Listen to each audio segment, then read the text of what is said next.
اب آپ دیکھیں نا اتنی پریشانی آ گئی، تو آپ میں سے ہر بھائی یہ بتائے کہ آپ کی مسجد میں فجر کی نماز میں نمازیوں میں تبدیلی آئی؟ نمازی بڑھے؟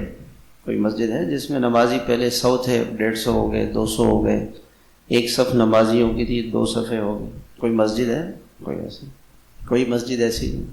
لوگوں نے سود لینا چھوڑ دیا، رشوت کم ہو گئی، بازاروں میں دفتروں میں رشوت اپنی کم ہو گئی، بے پردہ عورتیں جو ہے وہ کم ہو گئی ہیں، بے پردگی ختم ہو گئی بازاروں میں، اسکولوں میں کالجوں میں کوئی بیماری کوئی گناہ نہیں ہوتا، کوئی اللہ کی نافرمانی نہیں ہوتی۔ ایسا ہوا ہے؟ ایسا تو نہیں ہوا۔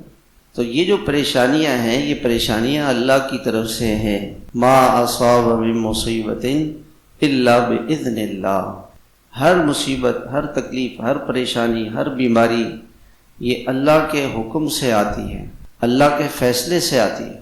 گھر میں ہو، ملک میں ہو، اجتماعی پریشانی ہو، شہر میں ہو، جہاں کہیں بھی کوئی پریشانی ہے وہ پریشانی اللہ کی طرف سے ہے، اور اس کا سبب وہ گناہ ہیں، اور علاج کیا ہے اس کا علاج توبہ ہے کہ اللہ کی طرف انسان رجوع کر لے۔ ہم اوروں کو کیا دیکھیں، ہم اپنے آپ کو دیکھیں، ہمارے موبائل کے گناہ کم ہو گئے کہ نہیں ہو گئے؟ ہم اپنے گناہوں کو دیکھیں۔ ہماری زبان کی حفاظت کتنی ہو گئی کہ ہم اپنی زبان کی حفاظت کرنے لگے۔ آج دن بھر میں اپنی زبان کو میں نے قابو کرنا شروع کر دیا، زبان کو میں نے بچانا شروع کر دیا، آنکھوں کو گناہوں سے بچانا شروع کر دیا۔ میں نے کتنا غیبت سے بچنے کی کوشش کی ہے، دوسروں کو تکلیف پہنچانا، اس کا دل دکھانا کسی کا، میں نے کتنا اس پہ عمل شروع کر دیا۔ میں اپنی ذات کو دیکھوں، میں اپنے کو دیکھوں، راستہ چلتے ہوئے میری نگاہیں نیچے جھکی رہتی ہیں یا نہیں؟ تو اگر ہم توبہ نہیں کریں گے تو یہ پریشانیاں ختم نہیں ہوں گی۔